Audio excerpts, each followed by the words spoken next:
اعوذ باللہ من الشیطان الرجیم بسم اللہ الرحمن الرحیم ان الذین کفروا سواء علیہم اانذرتہم ام لم تنذرہم لا یؤمنون ختم اللہ علی قلوبہم وعلی سمعہم وعلی ابصارہم غشاوہ ولہم عذاب عظیم۔ صدق اللہ العظیم۔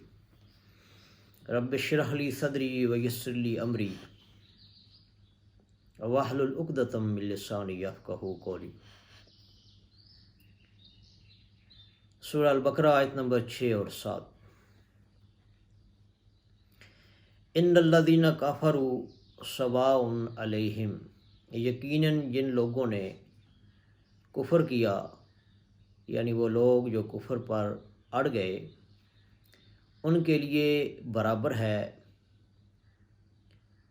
انذرتہم ام لم تنذرہم لا یؤمنون، اے محمد صلی اللہ علیہ وسلم ان کے لیے برابر ہے کہ آپ انہیں انذار فرمائیں یا نہ فرمائیں، وہ ایمان نہیں لائیں گے۔ ان الذین کفروا، یہاں سے وہ لوگ مراد ہیں جو اپنے کفر پر اڑ گئے تھے۔ اس کو ہم تاویل عام میں نہیں لے سکتے، کیونکہ اگر تاویل عام میں اگر اس کو لیا جائے گا تو اس کا یہ مطلب ہوگا کہ جس وقت بھی کسی آدمی نے کفر کیا اب وہ ہدایت پر آ ہی نہیں سکتا۔ یہاں یہ بات مراد نہیں ہے۔ کسی مغالطہ کی بنیاد پر یا عدم توجہی کی بنیاد پر اگر کسی وجہ سے کفر کا اثر کسی نے قبول کیا ہے تو انذار اور تبشیر سے اس کو فائدہ ہو جائے گا۔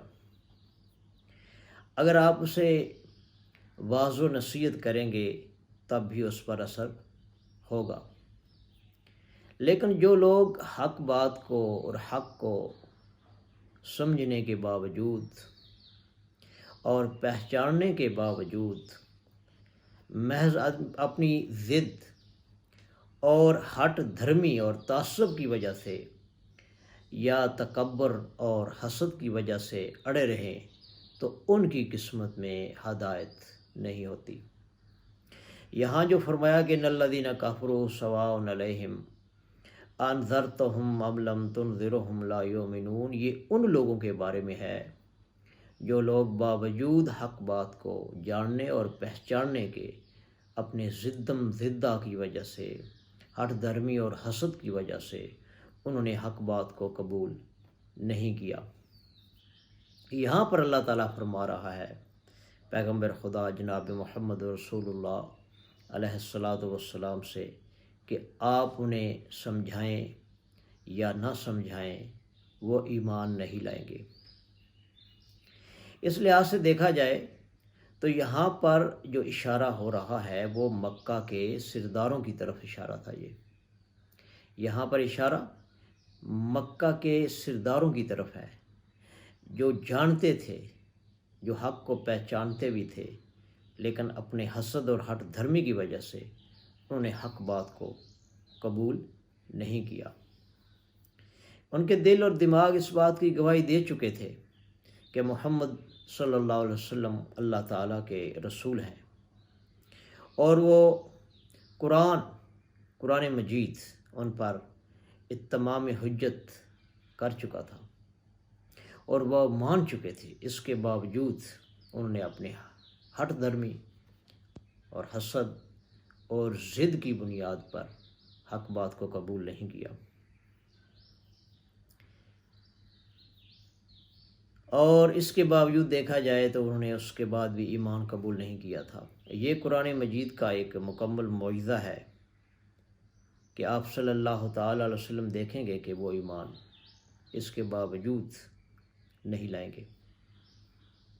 ختم اللہ علی قلوبہم وعلی سمعہم، اللہ نے ان کے دلوں پر مہر کر دی ہے اور ان کے کانوں پر۔ یہ ایسا کیوں ہوا کہ ان کے دلوں پر اور کیا ان کے کانوں پر کیا ابتدائی سے مہر تھی؟ یہ اس صورت میں تھی بلکہ جب انہوں نے حق بات کو پہچاننے سے انکار کر دیا، اور حق بات کو پہچاننے کے باوجود جب انہوں نے یعنی مکہ کے سرداروں نے اور مشرکین مکہ نے، جو ان میں سے جو سردار تھے، جب انہوں نے حق بات کو مان لیا لیکن پہچانا نہیں، پہچان لیا لیکن مانا نہیں، تو ان کے بارے میں یہ فرمایا کہ اللہ تعالیٰ نے ان کے دلوں پر مہر کر دی اور ان کے کانوں پر پردے آ گئے، شکل کان ان کے بھاری ہو گئے، اور ان کی سماعت پر بھی ختم اللہ علی قلوبہم وعلی سمعہم، اللہ نے مہر کر دی ہے ان کے دلوں پر اور ان کے کانوں پر۔ وعلی ابصارہم غشاوۃ ولہم عذاب عظیم، اور ان کی آنکھوں کے سامنے پردہ پڑ چکا ہے۔ وعلی ابصارہم غشاوہ، اور ان کی آنکھوں کے سامنے پردہ پڑ چکا ہے۔ یہ مضمون سورہ یاسین کے اندر اس کی شروعات میں بڑی شرح و بسط کے ساتھ آئے گا۔ وَلَهُمْ عَذَابٌ عَظِيمٌ، اور ان کے لیے بہت بڑا عذاب ہے۔ یعنی جن لوگوں نے حق بات کو پہچانا لیکن حق بات کو مانا نہیں اپنی حسد اور ہٹ دھرمی کی بنیاد پر، ان کے بارے میں فرمایا کہ ان کے لیے بہت بڑا عذاب ہے۔ استغفر اللہ لی ولکم ولسائر المسلمین والمسلمات۔